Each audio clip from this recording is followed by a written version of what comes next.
यवतमाळ जिल्ह्यातल्या पुसदमध्ये jet kids international स्कूलमध्ये 2000 विद्यार्थ्यांनी पसायदान गायलं। संतश्रेष्ठ ज्ञानेश्वर माऊलींच्या 750व्या जयंतीनिमित्त राज्यातील सर्व शाळांमध्ये 14 ऑगस्टपूर्वी पसायदानाचं सामूहिक पठण करण्याचं शिक्षण विभागाने आदेश दिले होते। त्यानुसार 2000 विद्यार्थ्यांनी एका सुरामध्ये पसायदान पठण केलं।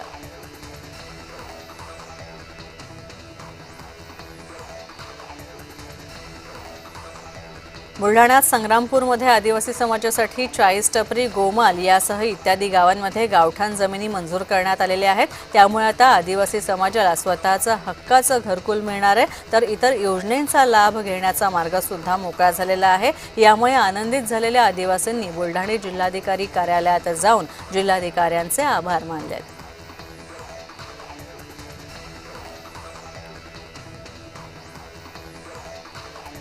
मुंजवाड खमताने मार्गावर अपघात झालेला आहे। मॉर्निंग वॉकला गेलेल्या महिलांना भरधाव वाहनानं उडवलं असून या अपघातामध्ये एका महिलेचा जागीच मृत्यू झाला, तर अन्य 3 ते 4 महिला गंभीररीत्या जखमी झाल्या।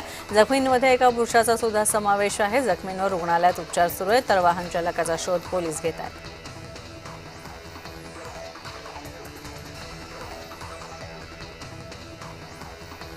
पालघरमध्ये हुतात्मा दिनानिमित्त विशेष कार्यक्रम आयोजित करण्यात आला होता। 14 ऑगस्ट 1942 रोजी इंग्रजांच्या विरोधात चले जाव आंदोलन करणाऱ्या क्रांतिकारकांवर पालघर इथं इंग्रजी फौजेनं गोळीबार केला होता आणि या गोळीबारात पालघरमधील गोविंद गणेश ठाकूर, काशीनाथ पागधरे, रामप्रसाद भीमाशंकर तिवारी यांच्यासह अन्य 5 जण हुतात्म्यांना आलं होतं आणि त्यानंतर पालघरकरांकडून या हुतात्म्यांना श्रद्धांजली अर्पण करण्यात आली।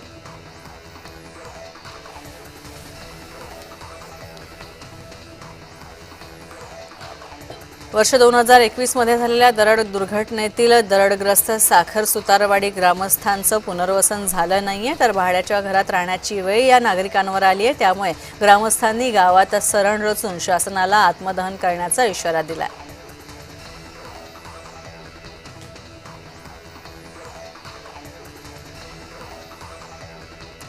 पातूर तालुक्यातील शेतकऱ्यांनी रोजगार हमी योजनेमधून आपल्या शेतामध्ये वृक्ष लागवड केली होती। गेल्या 2 वर्षांपासून सदर शेतकऱ्यांना अनुदानाची रक्कम मिळाली नाहीये। अखेर त्यांनी अकोला जिल्हाधिकारी कार्यालयावर आमरण उपोषण सुरू केलं।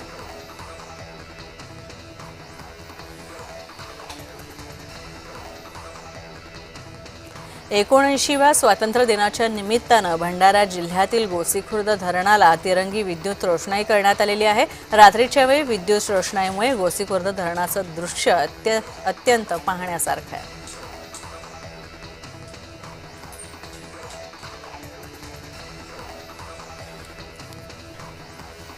भंडारा जिल्ह्यातील लाखनी तालुक्यामध्ये तहसील कार्यालय परिसरामध्ये रानभाजी महोत्सवाचं आयोजन करण्यात आलं होतं। आरोग्यासाठी अत्यंत उपयुक्त आणि महत्त्वाच्या अशा पारंपरिक रानभाज्यांचं संवर्धन आणि प्रसार करण्याच्या उद्देशाने या महोत्सवाचं आयोजन तालुका कृषी विभाग, उमेद आणि कृषी तंत्रज्ञान व्यवस्थापन यंत्रणा यांच्या वतीनं करण्यात आलं होतं।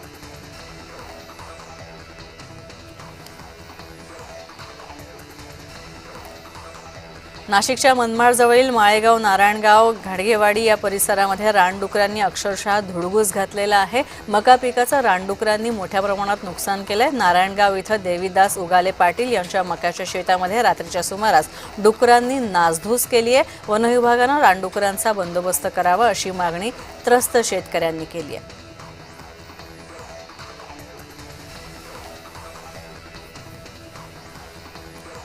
छत्रपती संभाजीनगरमध्ये मनपानं एका दिवसांमध्ये 8.65 कोटींची कर वसुली केलेली आहे। इतिहासामध्ये पहिल्यांदाच एवढ्या मोठ्या प्रमाणात वसुली झाली असून थकीत मालमत्ता कर आणि पाणीपट्टी कर वसुलीसाठी राबवित असलेल्या शास्ती से आझादी या मोहिमेला नागरिकांनी उत्स्फूर्त प्रतिसाद दिला।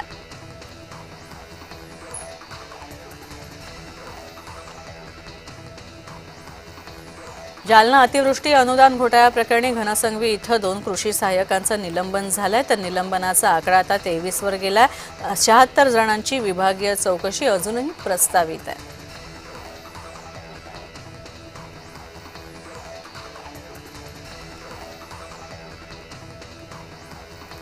पावसामुळे आयुध निर्माणी सांदा वसाहतीमध्ये केंद्रीय शाळेवर झाड कोसळलं होतं। यामध्ये 5 विद्यार्थी जखमी झालेत। एक विद्यार्थिनी गंभीर असल्याचा सांगण्यात येतंय, तर तिला उपचारांसाठी चंद्रपूर इथं रुग्णालयात हलवण्यात आलंय.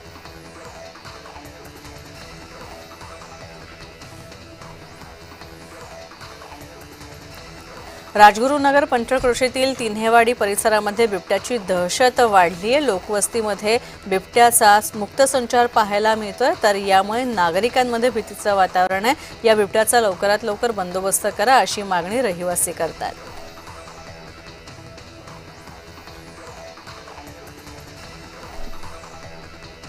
अमरावती चांदूर बाजार तालुक्यामध्ये विपुल चौधरी या शेतकऱ्यांना सेंद्रिय पद्धतीने संत्र्याची बाग फुलवलेली आहे, तर रासायनिक पद्धतींचा कुठेही अवलंब न करता विपुल चौधरी यांनी 450 संत्र्याची झाडं या बागेमध्ये लावलेली आहेत. विशेष म्हणजे तापमान वाढीचा यावर परिणाम होत नाहीये. फळगळ सुद्धा अत्यंत कमी आहे. या बागामध्ये 15 ते 20 लाख रुपयांचं उत्पन्न होईल अशी अपेक्षा विपुल चौधरींची आहे.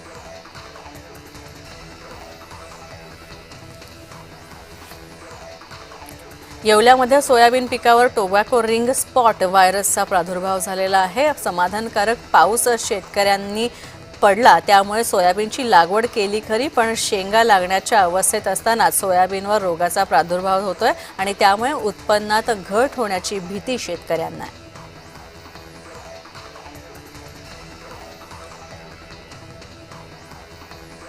जळगावच्या बोरनार शिवारामध्ये वन्य प्राण्यांनी अक्षरशः धुडगूस घातलेला आहे. रानडुकरांनी मका पिकाचं नुकसान केलंय. नीलगाई आणि रानडुकरांमुळे शेतकऱ्यांना नुकसान सोसावं लागतंय.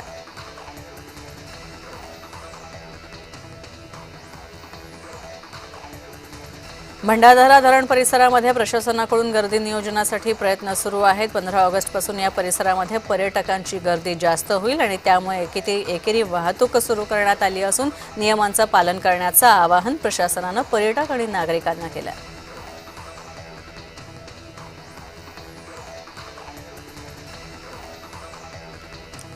गोंदियामध्ये कौन बनेगा करोडपतीचा डाव रंगला, तर 80 शाळांमधील 400हून अधिक विद्यार्थ्यांनी यात सहभाग नोंदवला. पोद्दार आणि प्रोग्रेसिव्ह शाळेतील विद्यार्थ्यांनी बाजी मारत 21,000, 15,000 आणि 11,000 रुपयांचं बक्षीस मिळवलंय.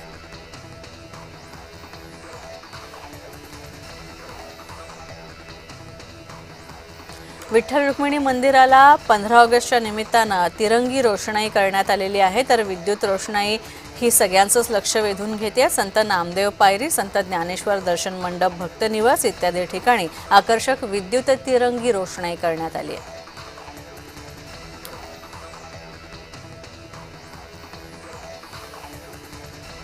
श्रीरामपूरमधील मूकबधीर मुलांकडून जनजागृती रॅली काढण्यात आली. हातामध्ये तिरंगा घेत, चेहऱ्यावर देशभक्तीचा उत्साह घेऊन ही सगळी चिमुकली मंडळी निघाली होती.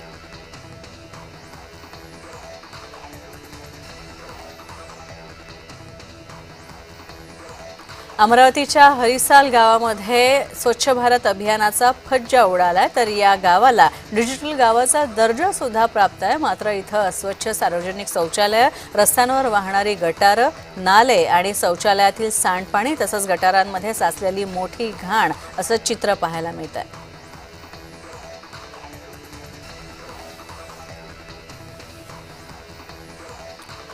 पालघरचा मिनी गोवा अशी ओळख असलेल्या केळवा पर्यटन स्थळी बिबट्याचा वावर पाहायला मिळतोय. मध्यरात्रीच्या सुमारास रस्त्यावर फिरताना बिबट्या कॅमेऱ्यात कैद झालाय. स्थानिक नागरिकांसह पर्यटकांमध्ये यामुळे भीतीचं वातावरण आहे.